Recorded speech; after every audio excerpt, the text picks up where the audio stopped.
আল্লাহ রসুল বলেছেন পৃথিবীর প্রত্যেকটা বস্তু খারাপ হয়ে গেলে সারাবার একটা রাস্তা থাকে। মানুষের অন্তর যখন খারাপ হয়ে যায়, আচ্ছা মানুষের অন্তর কিভাবে খারাপ হয়?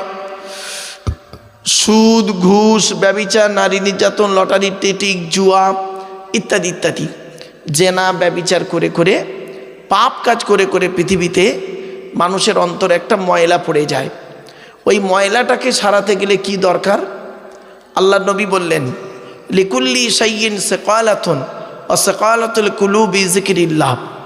ছোট্ট একটা উদাহরণ দিচ্ছি। আমাদের কাপড়ে ময়লা লাগলে কি করেন?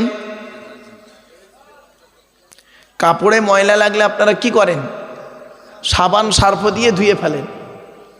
গায়ে ময়লা লাগলে কি করেন? সাবান দিয়ে পরিষ্কার করেন। এখন অন্তরে যদি ময়লা হয়ে যায় কি হবে?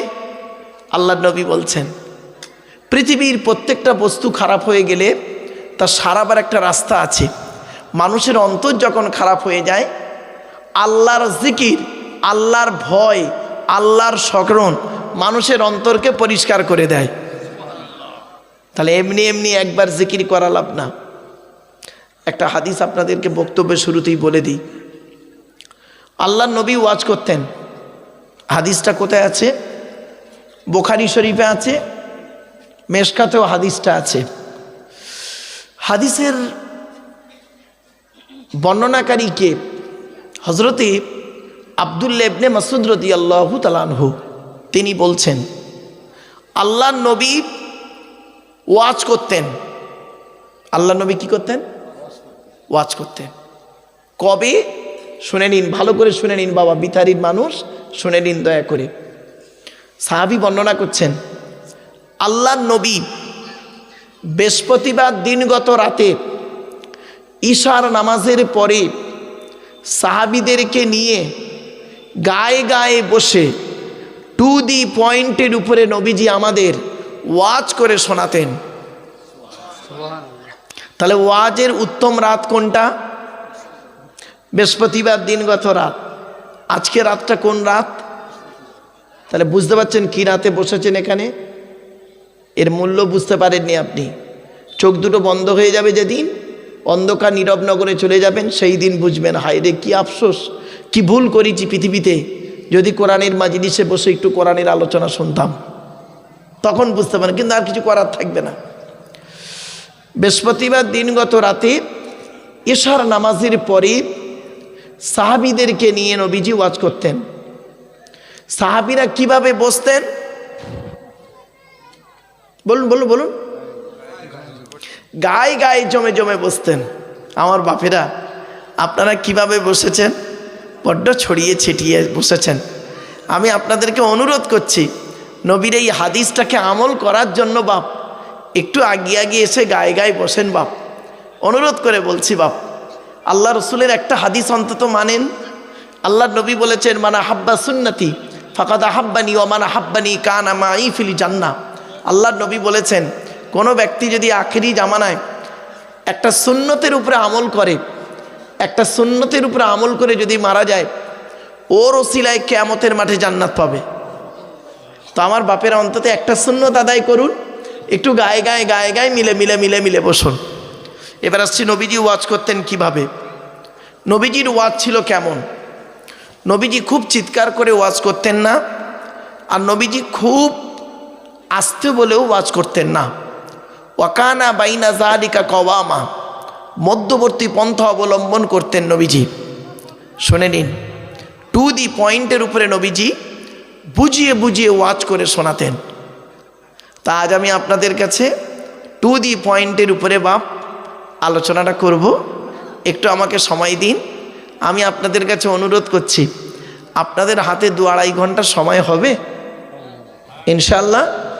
বাবা তাবারুকের ব্যবস্থা আছে, কেউ যাবেন না, প্রত্যেকের খাওয়া দাওয়ার ব্যবস্থা আছে। হুজুর বসিয়ে খাওয়াবেন, বসিয়ে খাওয়া দাওয়ার ব্যবস্থা আছে বাবা, কেউ যাবেন না। অন্তত ওয়াজটা একটু শুনে যান, কোরআনের আলোচনা হাদিসের আলোচনা একটু শুনে যান। আমার পূর্ববর্তী বক্তা জনাব মাওলানা জুলফিকার আলী সাহেব খুব জ্ঞানী মানুষ, ভালো যোগ্য আলেম, তিনি তার জ্ঞান গর্ব বক্তব্য আপনাদের কাছে রেখেছেন। তার আগে আপনাদের মসজিদের ইমাম সাহেব স্বনামধন্য মানুষ, তার আগে হয়তো আপনাদের গ্রামের এলাকার আলেম উলামারা আলোচনা রেখেছেন।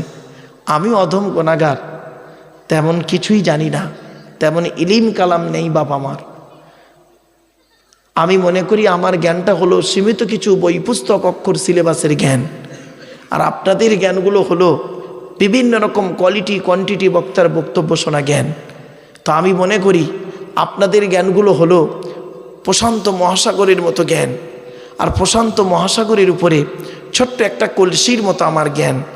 আমি আপনাদের জ্ঞান দিতে এসেছি, এটা যেন কোনো দিন ভাববেন না আমি আপনাদের জ্ঞান দেবার ক্ষমতা রাখি নাই বাপ। চলেন, জলসা কেন দেন আপনারা? জলসা দেওয়ার উদ্দেশ্য হলো তিনটে। কটা? খুব ভালো করে শোনো। জলসা দেওয়ার উদ্দেশ্য হলো তিনটে। কি কি? এক নাম্বার, অজানাকে জানা। কি বললাম? আমার সঙ্গে কথা বলুন এবার। অজানাকে জানা। আচ্ছা, কি অজানা জানা?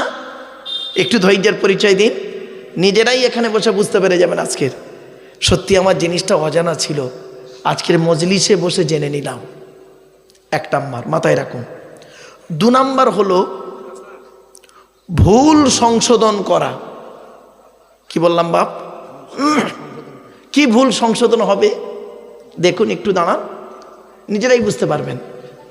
তিন নাম্বার, কিছু পরামর্শ নিয়ে নেওয়া। কি পরামর্শ দেব? আমি ব্যক্তিগত কোনো পরামর্শ আপনাদের সঙ্গে দেব না বাপ। এই আল্লাহর বিধান অ্যাকর্ডিং টু ইসলামিক ল, আল্লাহর কোরআন থেকে কিছু পরামর্শ আপনাদেরকে দেব, আর নবীর হাদিস থেকে কিছু পরামর্শ আপনাদেরকে দেব। সেই পরামর্শ মোতাবেক যদি আমি এবং আপনি পৃথিবীতে চলতে পারি, শান্তিতে থাকতে পারবো, ইনশাআল্লাহ পরকালে জান্নাত পাবো। ঠিক না বেঠিক?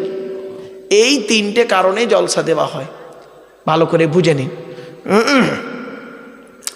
আর একটা কথা আপনাদের বলে নিই ওয়াজের শুরুতেই, আপনাদেরকে আমি হাতে ধরে বলছি, করজোড়ে নিবেদন করছি, আমি অর্ডার করছি না। অর্ডার করার অনুমতি আল্লাহ আমাকে দেয়নি, অনুরোধ করার অনুমতি আল্লাহ আমাকে দিয়েছে। অর্ডার করার অনুমতি আছে কার?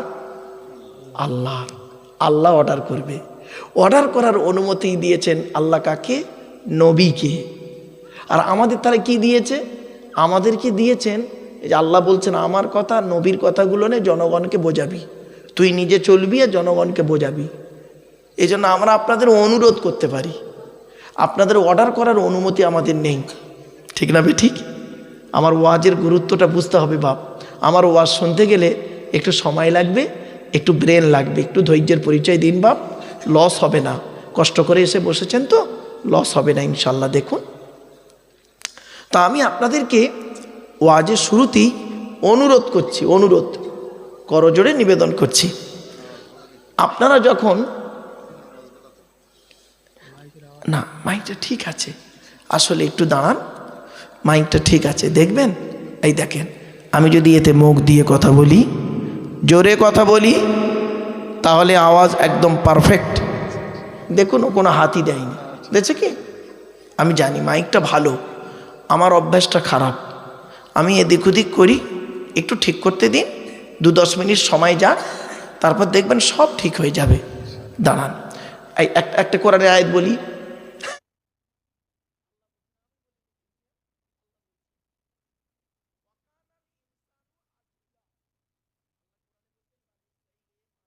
অভ্যাস হলো কোনো কাজে তাড়াহুড়ো করা। ঠিক না বেটি? দেখবেন এটা মানুষের অভ্যাস আমাদের।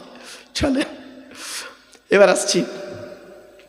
তিনটে জিনিস অনুরোধ করছি আপনাদেরকে, আমি খুব রিকোয়েস্ট করে বলছি, আপনারা যখন জলসা দেবেন তিনটে জিনিসকে ঠিক রাখবেন। কটা কটা? তিনটে জিনিসকে ঠিক রাখবেন। এক নাম্বার বক্তা, 2 নাম্বার কমিটি, 3 নাম্বার শ্রোতা। বক্তার কি দেখবেন? বক্তার দুটো জিনিস দেখবেন, দেখা দরকার। কি? এক নাম্বার দেখবেন বক্তাটি সত্যিকারের আলেম কিনা। কি বললাম বাবা? সত্যিকারের আলেম কিনা, এডুকেটেড পারসন কিনা, শিক্ষিত মানুষ কিনা। শুধু বক্তাটার ডিগ্রি থাকলে হবে না, বক্তাটার আমল আছে কিনা। আরবিতে একটা বাক্য আছে, আল আলিমু বিলা আমালিন কাশাজারি বিলা সামারিন। আমল বিহীন আলেম ওই রকম, ফল বিহীন গাছটা যেরকম। যে গাছের ফল হয় না সে গাছের যেমন কোনো ভ্যালু থাকে না, যে আলেমের আমল নাই ও আলেমের এলেমের কোনো মূল্য নাই। বাপেরা, কথাটা একটু অনুরোধ করছি, শুনে নিন। বক্তাটা 5 ওয়াক্ত নামাজ পড়ে কিনা, বক্তাটা রমজান মাসে রোজা রাখে কিনা, বক্তাটা কোনো নেশা ভান করে কিনা, বক্তাটা তার স্ত্রীর হক আদায় করে কিনা, বক্তাটি তার ছেলে মেয়ের দায়িত্ব পালন করে কিনা, বক্তাটি তার ভাই বোনের সঙ্গে সুসম্পর্ক রাখে কিনা, বক্তাটি তার পিতামাতার সঙ্গে ভালো আচরণ করে কিনা, বক্তাটির চরিত্রটা ঠিক আছে কিনা। চলুন, আমি বলিনি কিন্তু, আমাকে ভুল বুঝবেন না। চলুন নবী কি বলছেন দেখি। আল্লাহর নবী বললেন, কোন আলিমান, হাক্কানি আলেম হও। কোন আলিমান, হাক্কানি আলেম হও। আলেম হতে পারোনি, ঠিক আছে, ঠিক আছে। আও মুতাআল্লিমান, হাক্কানি আলেমের ছাত্র হও, ছাত্র হও। তাও সুযোগ পাওনি, ঠিক আছে। আও মুস্তামিয়ান, হাক্কানি আলেমরা যেটা বলে মনোযোগ সহকারে সেটাকে শ্রবণ করো, আমল করো। তাও সুযোগ পাওনি, ঠিক আছে। আও মুহিব্বান, হাক্কানি আলেমদেরকে অন্তর দিয়ে ভালোবাসো। ওয়ালা তাকুন খামিসান ফাতুহলিকু, 5 নাম্বারটা হতে যেও না, তাহলে ক্ষতিগ্রস্ত হয়ে যাবে। আমি বলিনি, আল্লাহর নবী বললেন, হয় আপনি জ্ঞানী হন, হয় আপনি জ্ঞানী হন। জ্ঞানী হতে না পারলে জ্ঞানীর ছাত্র হন। জ্ঞানীর ছাত্র যদি হতে না পারেন, জ্ঞানী লোকেরা যেটা বলেন মনোযোগ সহকারে শ্রবণ করুন, আমল করুন। তাও যদি সুযোগ না পান, জ্ঞানী মানুষদের সঙ্গে মহব্বত ভালোবাসা রাখুন। চলুন, এখন হাক্কানি আলেম কে? প্রশ্ন হতে পারে বাপ, আল্লাহর নবীর হাদিস, আমার কথা নয় বাপ, নবীর হাদিসটাকে আমি আপনাদেরকে বাংলায় ট্রান্সলেট করে বলছি। আল্লাহর নবীর হাদিস, আল্লাহর নবী বলছেন, আল্লাহু আজওয়াদু জুদান ওয়ানা আজওয়াদু বানি আদম ওয়াজাদুহুম বাদি রাজুল আলিমা ইলবান ফানাশরাহু ইয়াতি ইয়াউমাল কিয়ামাতি আমিরাম ওয়াহিদা। এর বাংলা মানে কি? আল্লাহর নবী বলছেন, আল্লাহ হলেন সবথেকে বড় দাতা।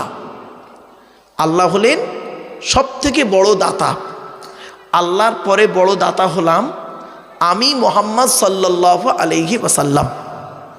আল্লাহর নবী বলছেন, আমার পরে বড় দাতা কে জানো?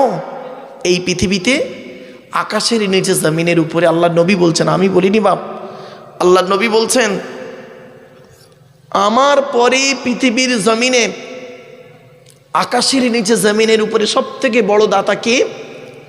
ওই আলেম, ওই জ্ঞানী লোকটা যে ইলিম অর্জন করেছেন, ইলিম মোতাবেক নিজে চলেছেন, সমাজের মানুষকে বলেছেন, তার ইলিম থেকে মানুষ উপকৃত হতে পেরেছে। ওই শ্রেণীর আলেমদেরকে কিয়ামতের মাঠে আল্লাহ পাক এক একটা দলের আমির করে তুলবে। কি ভাবলেন? মাইকের সামনে এসে কিছু বলে দেবার নাম বক্তা নয় বাপ।